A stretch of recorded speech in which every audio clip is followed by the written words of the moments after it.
I am thrilled today to be talking with Dr. Shai Butler. She calls herself the CEO, Chief Encouragement Officer, and she brings her decades long career as a higher education executive, a public servant, really to motivate others. And she does this through life and career coaching, including her consulting business called StratHERgies. I am thrilled, especially to be talking about her memoir called Better, Not Perfect, From Hot Mess to Life Success.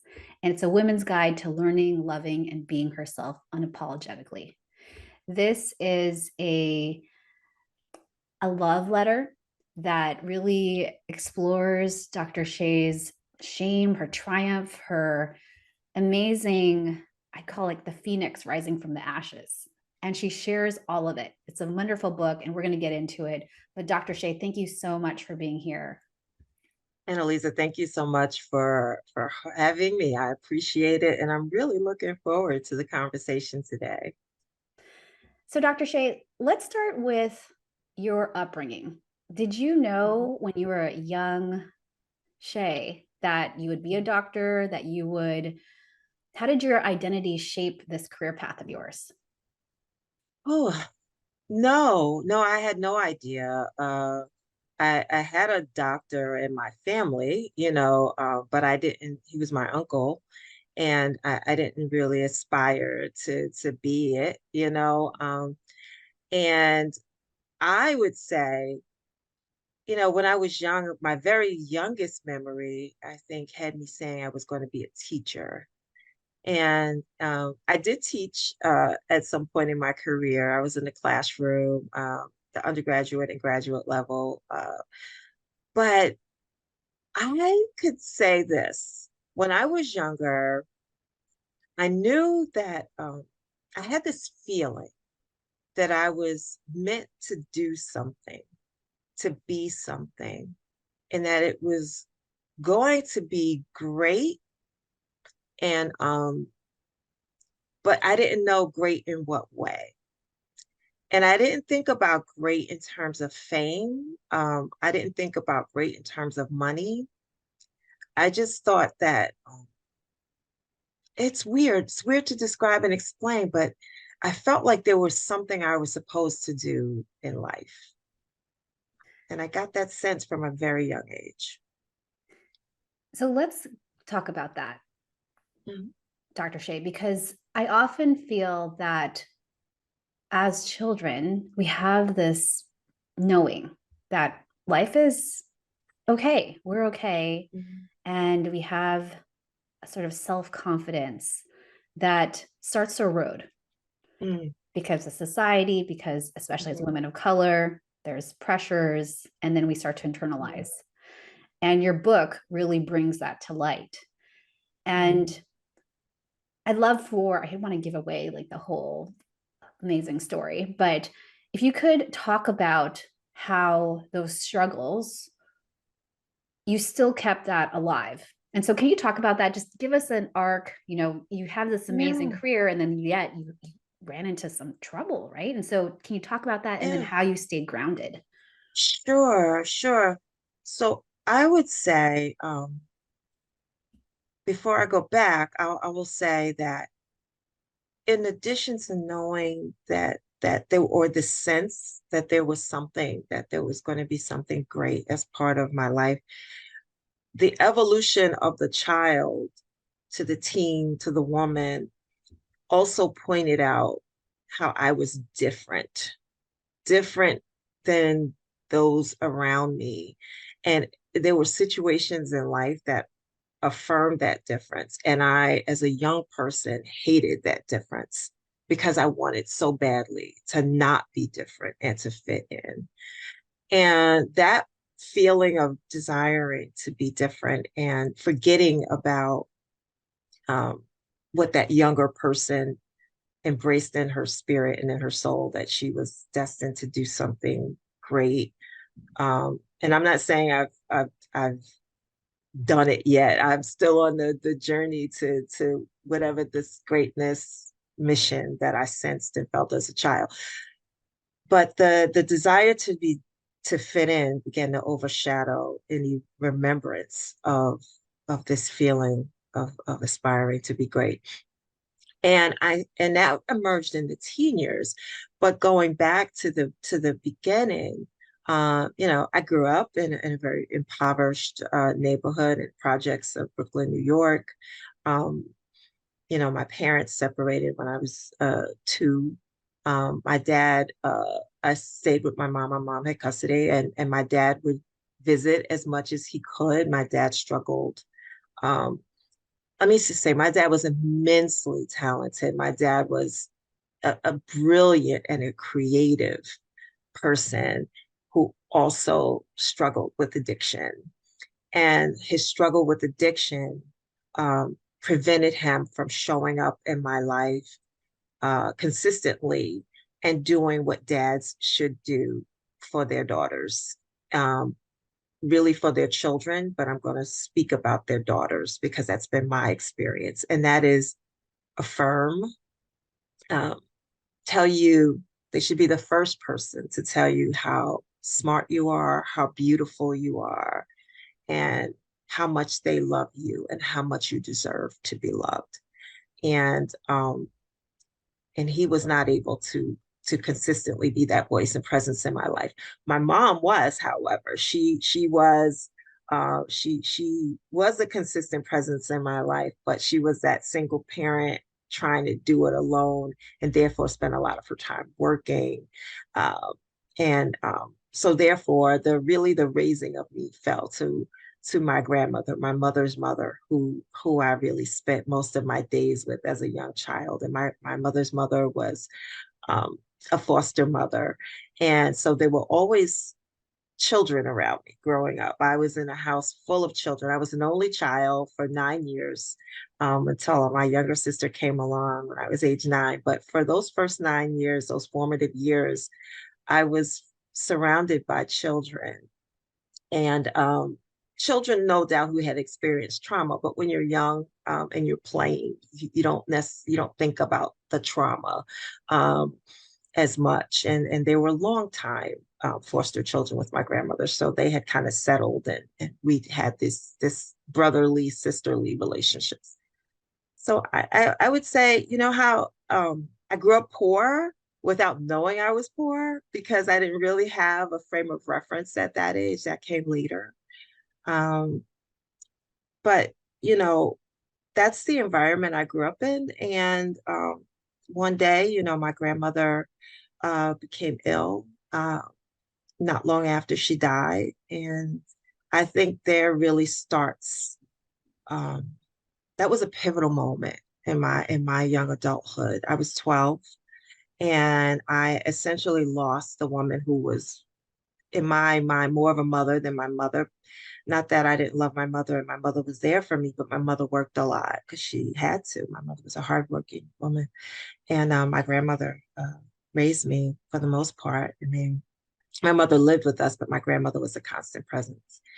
And the grief from that loss, um, combined with the onset of uh, hormones from being that 12, 13-year old, with the onset of transitioning out of puberty into what my body would call now I'm a woman because my menses had onset and I was just 13 now, and I was a sad child. All the children had gone away.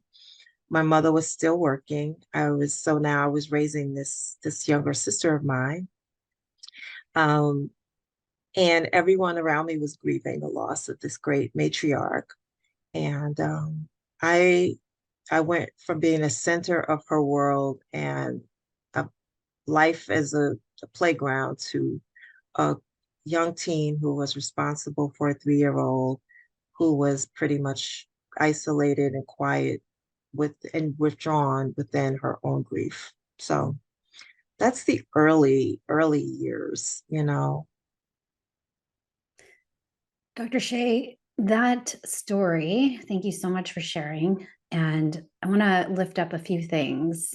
The way in which you share that story, as much as you love your father and he's very talented, also acknowledging that you wished you'd had this love and affirmation and that balance of I see you, yet I really wished that it could have been different, yet I know that you Mhm. did your best.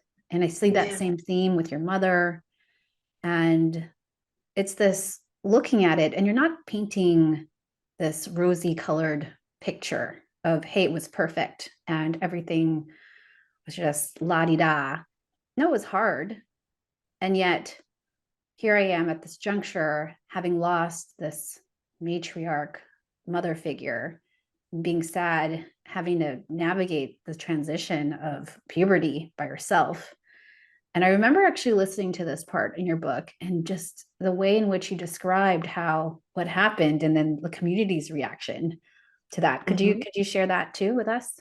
Sure, sure. So I set up where I was at that point in my life, emotionally, mentally, psychologically, and that being in that place actually opened the door for things to enter my life, um, that I will say were artificial versions of the realities of which I needed, the affirmation, the love. Um, so essentially, the first boy that rode up to me on his bike, and told me I was pretty, um, within a week, I'd lost my virginity too. It's the first time any boy had really showed me any attention. I was beginning to blossom, and you know, I sought that I sought to be seen, um, in the wrong person. So I was I understand now what I didn't understand then, was that I felt invisible. I felt like I had no voice. I felt like I wasn't seen. And this person showed up and he saw me. Or so I thought. Um, and that began to, that early sexual encounter at the age of 13. I think it was ill-timed. And instead of making me feel affirmed, it actually broke me down even further. And, um, you know, there were experiences, it opened the door to sex, it opened the door to shame, because I grew up in a very religious home, where I couldn't even discuss sex with my mother. When I would try to bring up a conversation about sex, her, I remember her response was, "Why are you asking? You don't need to know anything about sex until you get married." And so there was no conversation about sex. And within, a few months' time, I found that I was pregnant. And I had to break that news to my mother. And I mean, the fear that I had, this was really the worst thing that could happen to a young woman in my community, in my culture, in my family. And it was devastating. It was devastating for her, for me. And, so at the age of 14, I became a mom to a beautiful little girl, um, and who I've been blessed to have consistently been in my life, and who I've raised, and who's now a successful woman in her own right with a graduate degree and a great career. But that's fast forward. But yeah, back at that age and stage, not having that affirmation. Now, I always knew I had the love of my father, but knowing something intellectually, feeling it emotionally, and then being able to validate that understanding is not always what happens when we live out our lives. Mhm. Thank you so much for sharing.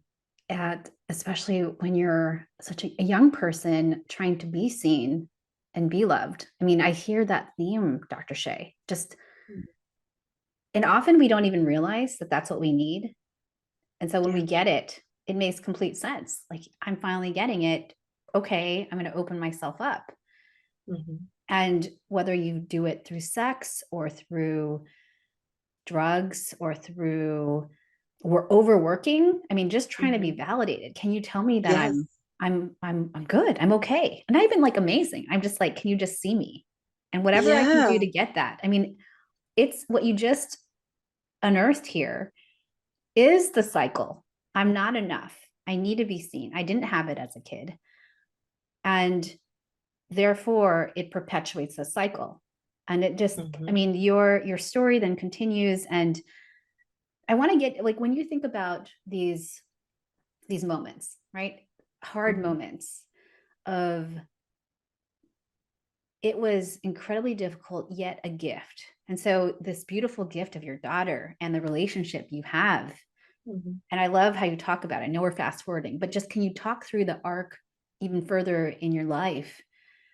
There continue to be tough challenges, and yet your learnings from them. I mean, it's just extraordinary. And the way that you share, I mean, Dr. Shai, I'm just like, wow, I Hmm. learned so much. I'm inspired by it.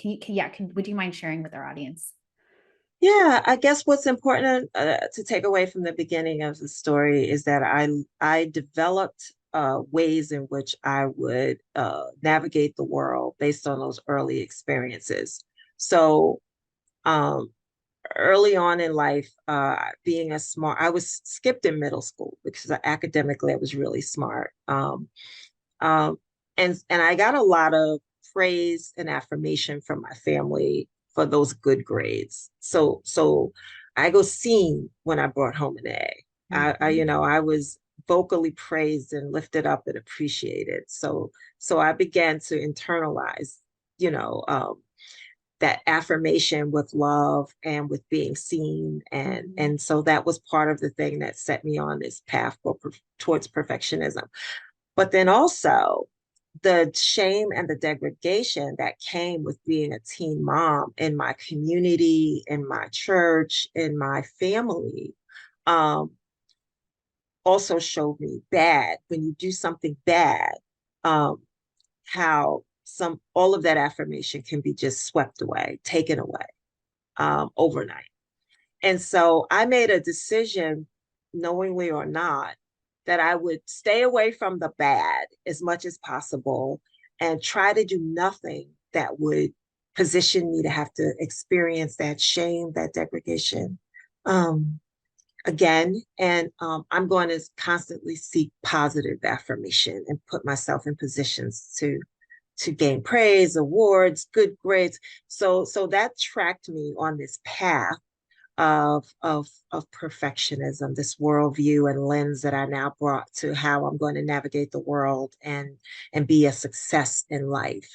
And so I had a bumpy start. In the book, I talk about starting college at 16 because I was skipped in middle school and failing out by the age of 18 because I was completely immature.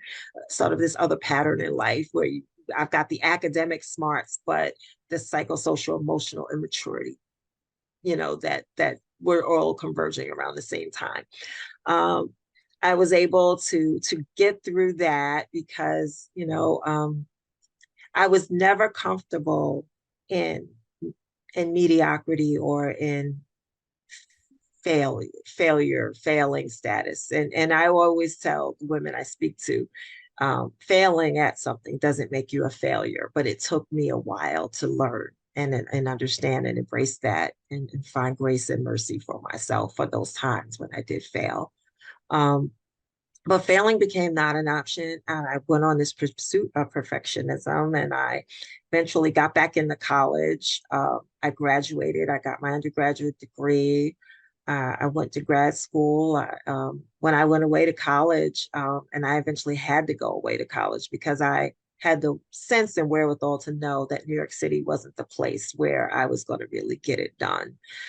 So I moved away to upstate New York. I took my daughter with me, and people thought that that was a very courageous but very crazy thing to do as a 21-year-old, not knowing anyone. in the city that we moved to. And so I started this new life. And it was courageous and it was crazy, but it worked out.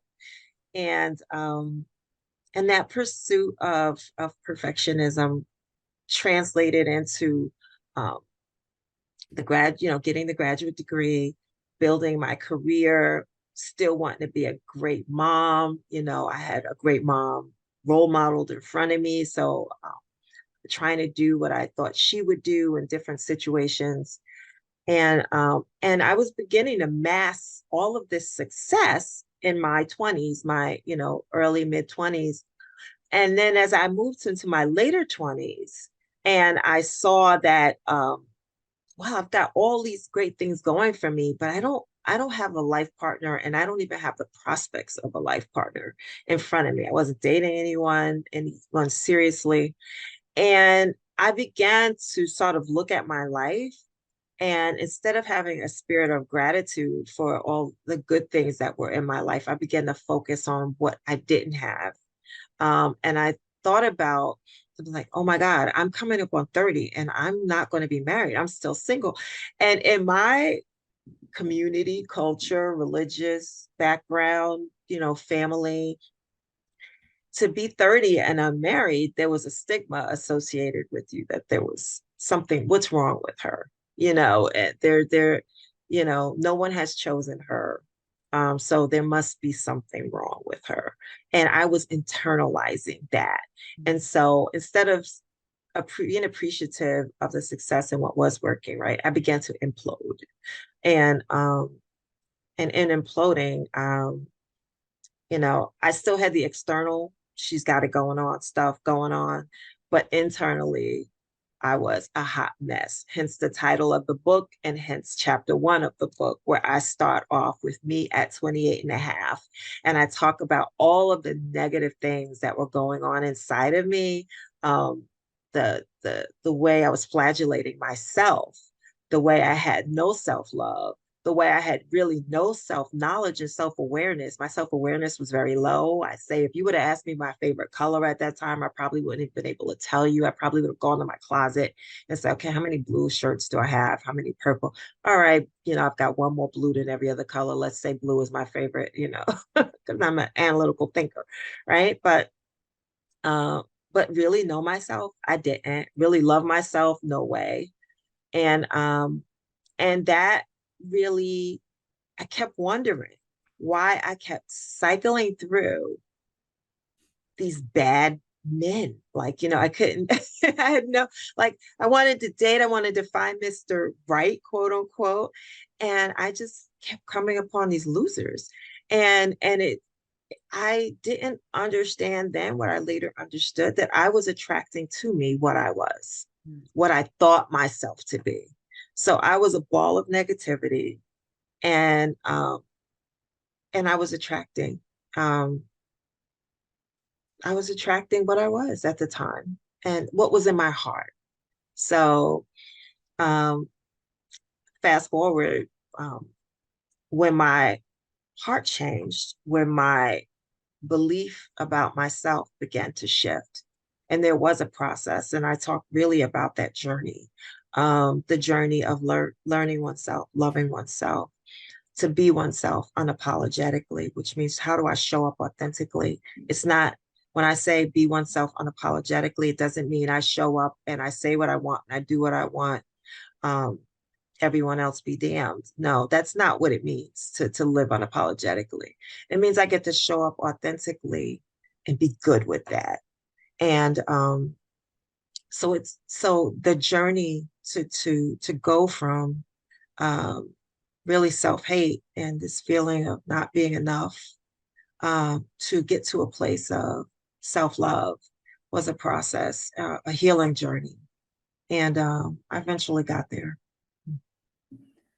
Dr. Shai, the story you're sharing, again, this book is amazing. So I hope, audience, you go check it out. It's beautiful. I actually listened to it. So it's a beautiful book, and Dr. Shai's voice is incredibly captivating. And so as we talk about this arc, of attracting what was inside, attracting what your heart was. And your heart, your belief about yourself, right? Self love, self awareness, healing that so that you can then attract what you deserve. And I know this is your coaching and your speaking, that you do a lot of public engagements. I mean, let's talk about that, because you had said also earlier, failing is not does not make you a failure. There's a separation. Mhm. And can you talk about the journey of women, because you and I both coach women of color. I'm curious, what do you find is sort of the first step? Like in this journey, I want not just this fabulous career, because you can on the outside look like you got it going on, yet on the Mhm. inside you don't. And so can you Mhm. talk about that? Because you and I both support incredibly successful women. What's like Mhm. the first step on this? Well, one thing is that I've sort of moved away from calling myself a coach, and I've sort of picked up the label of career life strategist, Hmm. because in my journey, and in my conversations, I've realized that women were coming to me not just because they wanted to be coached into being either more successful in their C-suite executive role, or they were aspiring to enter a C-suite or executive role. um, as we dug a little deeper, there was always this pull of life, whether it's life with an aging parent, life with children, life with a spouse who's got a demanding job as well, and I want to relocate for this promotional role. So life was always intertwined with career.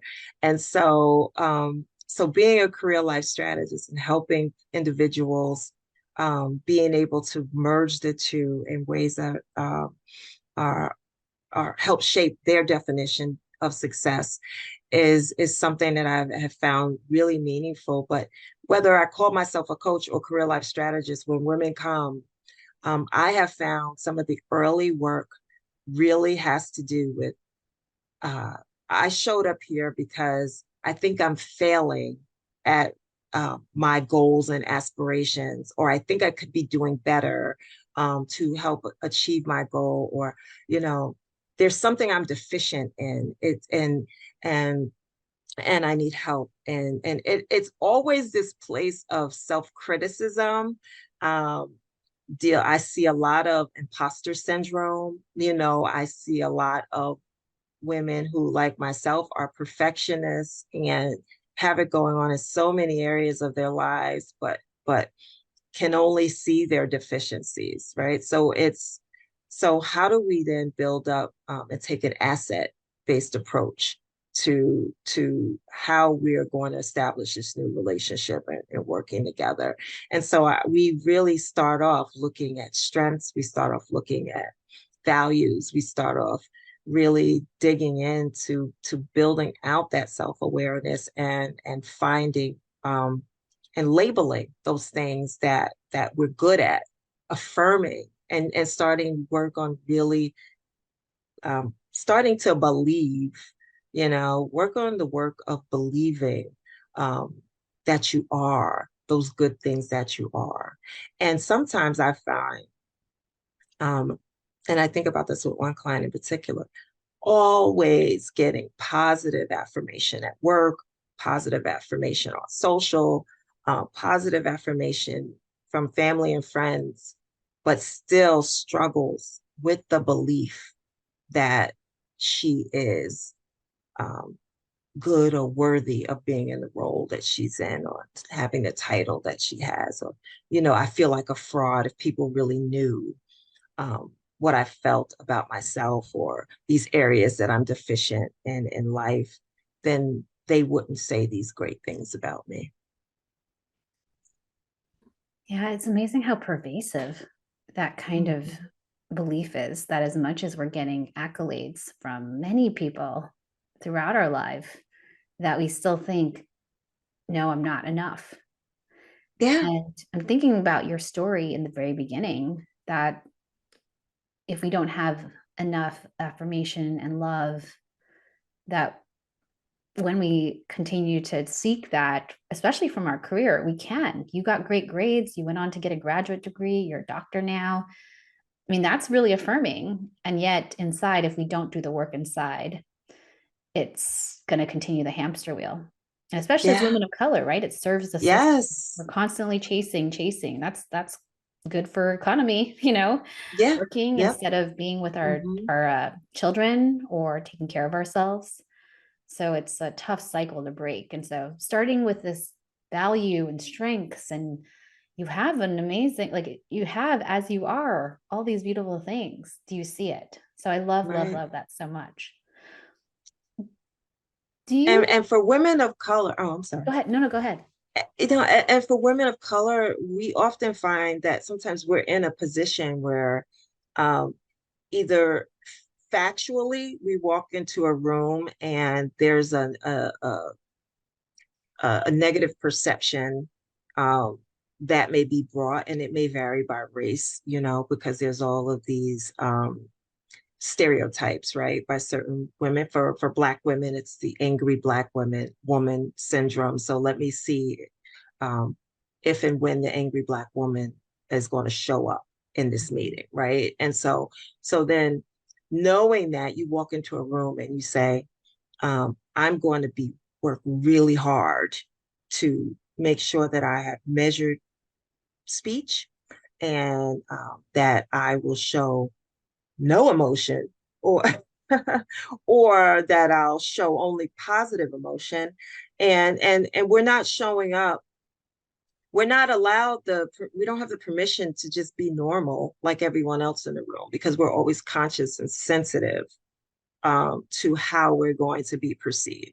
And if I'm always in that role of, before I think a thought or say a word or take an action, I need to think about how it's going to be received.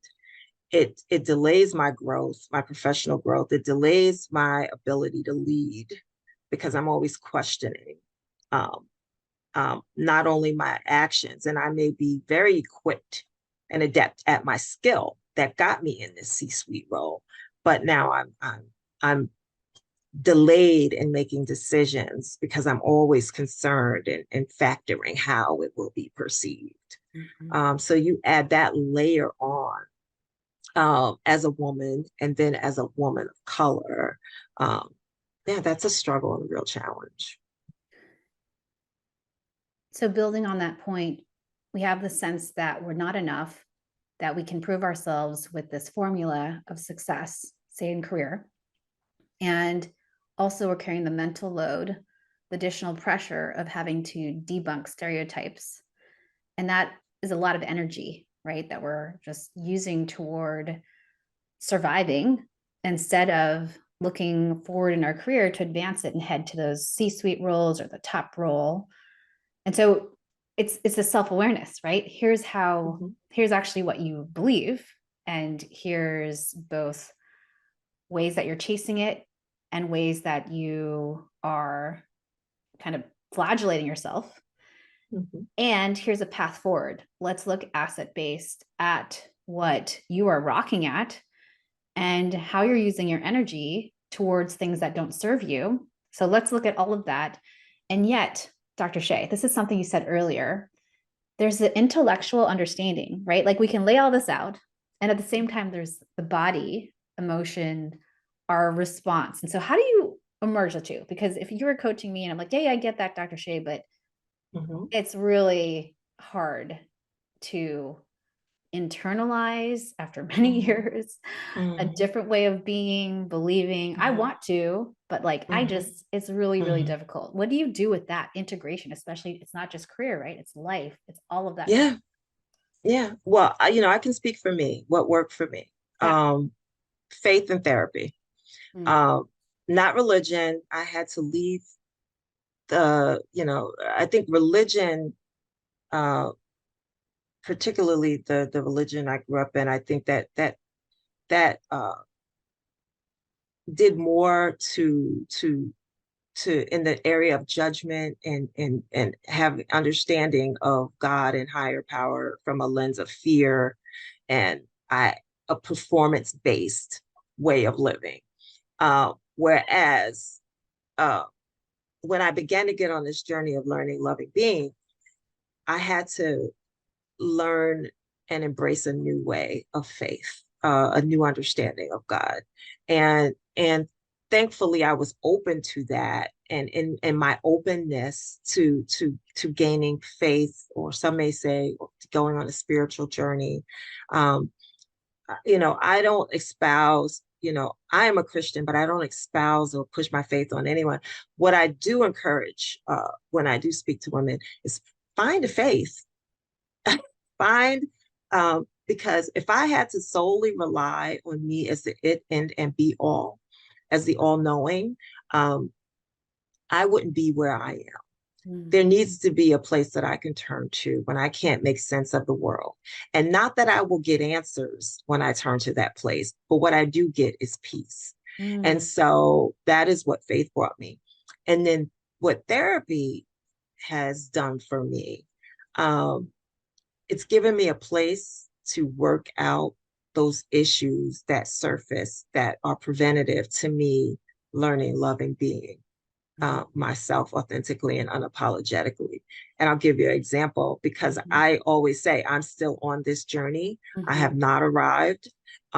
So there are things that still pop up for me that I take into therapy. And this one thing in particular, I was dealing with this sense of great guilt, like, over like past few months that I've made this pivot out of my C-suite executive role, and now I'm a solopreneur. I'm out here. I'm doing this thing with StratHERgies and better not perfect, and I I'm like, oh, the timing. Oh, I'm launching kids to college, and oh, I'm taking this big risk, and I'm shifting all of this weight to my husband, and I'm traveling, and I'm doing, and I had just what you name it. I just got mired down in guilt, and this guilt was putting me to this place where I was frozen from really taking steps that would really be helpful and productive for me to really advance these efforts, this initiative. And so sitting in therapy, and my therapist really says to me, okay, the guilt piece, um, first of all, she affirmed me. She was like, we've been together a while. I know you. I know you well. You're this, and this person. So the benefit of having a therapist, and one that you can be with for a while, is that you can have that knowledge, someone else who knows you and gets you. Um, so this is what you are, this is what you're not. So stop having this negative talk to yourself, because I was doing that. Mhm. And then she said, and the guilt thing, let's not focus on trying to figure that out today, Mm. because what it's doing is it's blocking you from taking action. So she says, so when the guilt comes, I want you to acknowledge it, know that you feel it, and then set it aside. Set it aside, and we will deal with it here. And when you set it aside, now pick up that next thing that you know you need to get done, Mm. knowing that you're not carrying the guilt. Mhm. And she gave me that like maybe a couple months ago, and it has worked wonders for me to be able to not be stuck anymore, to um, get what I need to get done, get back out, start talking about better not perfect, get back out, start promoting StratHERgies without this sense of what I'm not doing.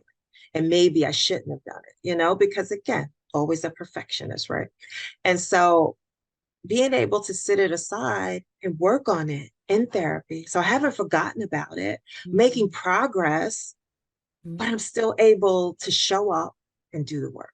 Mhm. And with most of my clients, they just want to be able to show up and do the work, not carry the emotions that they carry, not carry um, whether it's shame, which we women tend to carry, whether it's insecurity, whether it's imposter syndrome, whether it's, so how do we take those feelings in the moment and say, okay, I'm still working on figuring out that I'm still working on um, dealing and debunking this myth with myself that I'm not qualified for this job, Mm-hmm. because I only met 8 out of the 10 criteria in the job qualification list, because that's how we are, right? Mm-hmm. Um, and so the guilt that I have that I'm not proficient at the other two bullets, let me set that aside.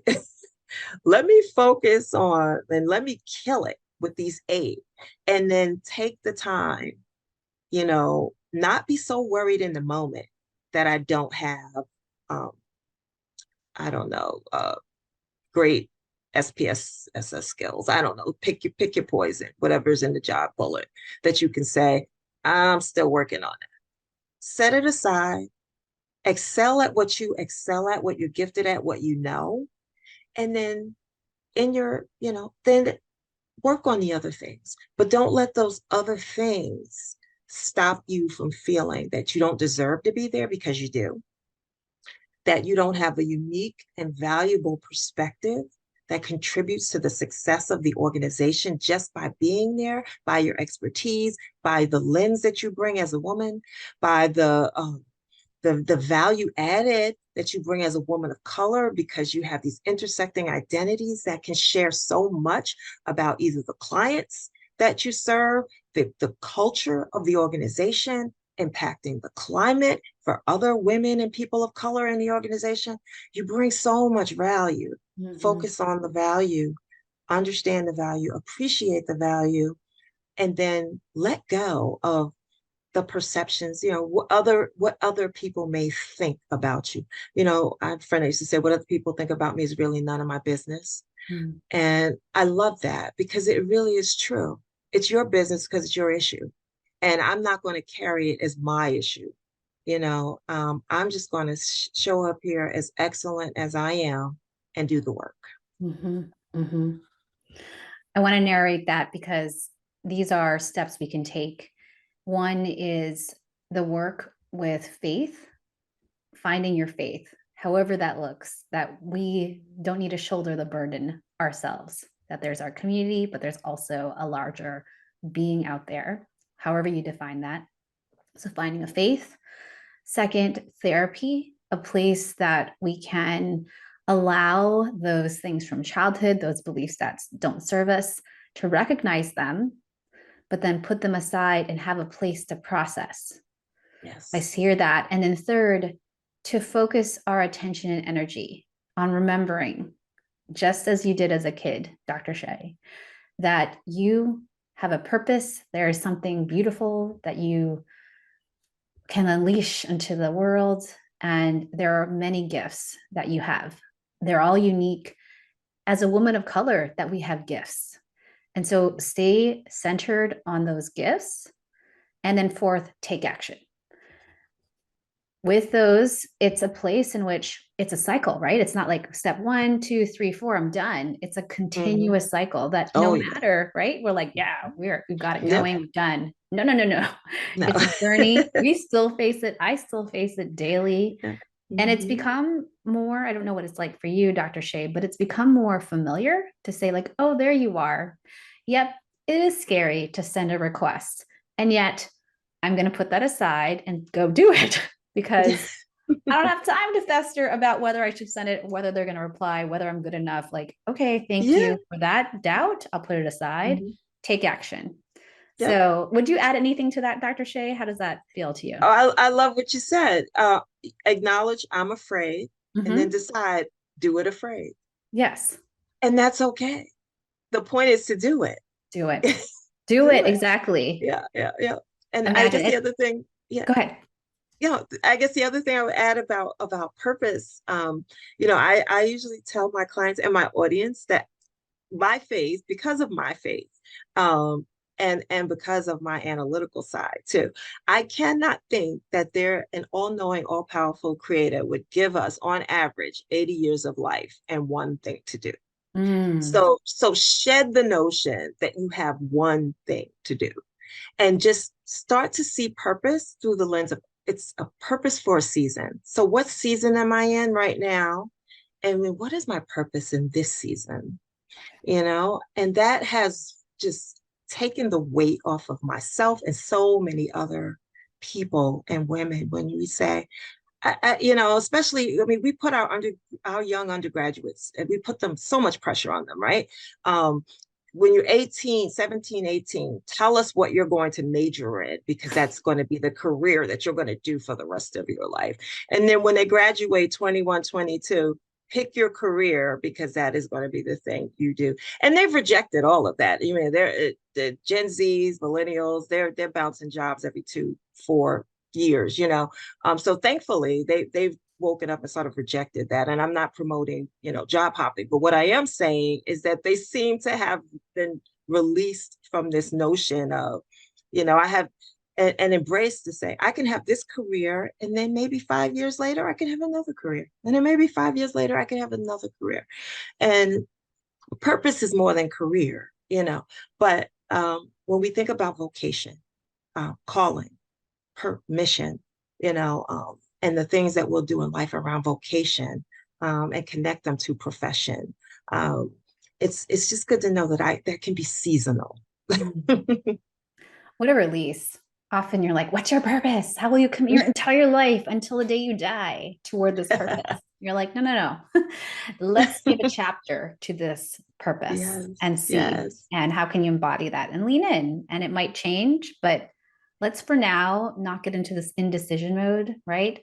Better, not perfect. We're not trying to make it, this thing that's the thing forever. And I love that, because we got to stop with the pressure. Like, so Yeah, much of it, I'm like, yeah, where's the yeah. pressure coming from? Oh, it's actually from me. So Mm-hmm, let's let that mm-hmm. release, put it aside.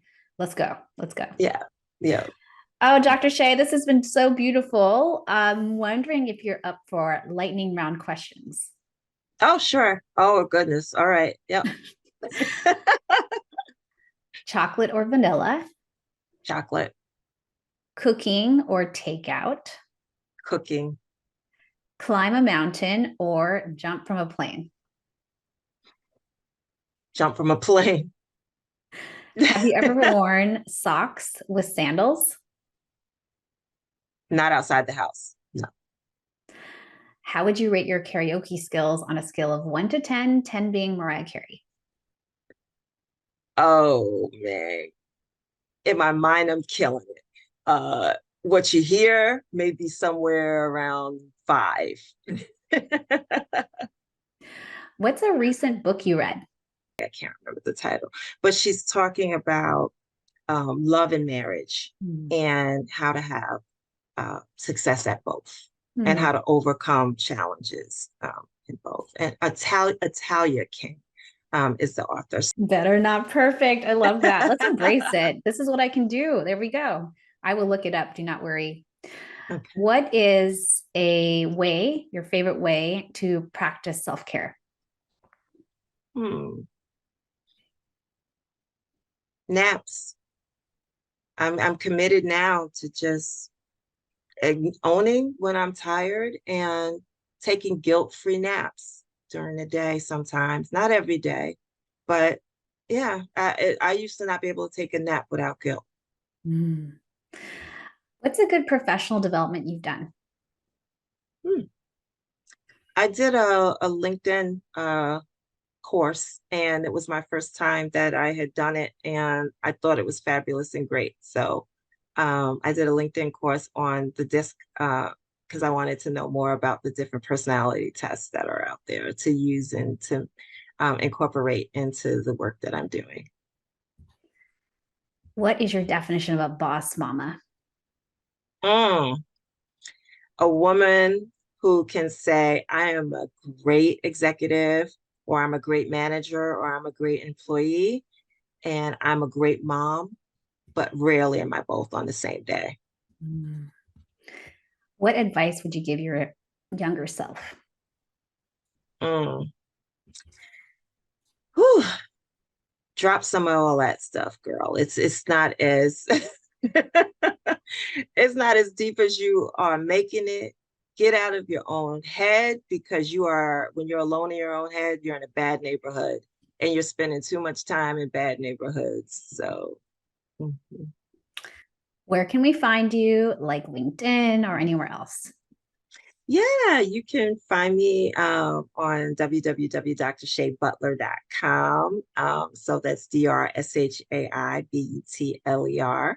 And that will tell you about upcoming speaking engagements. Now I got to run and go add some because I just told you all to go to the website. I got to add the ones that I've been delaying putting up.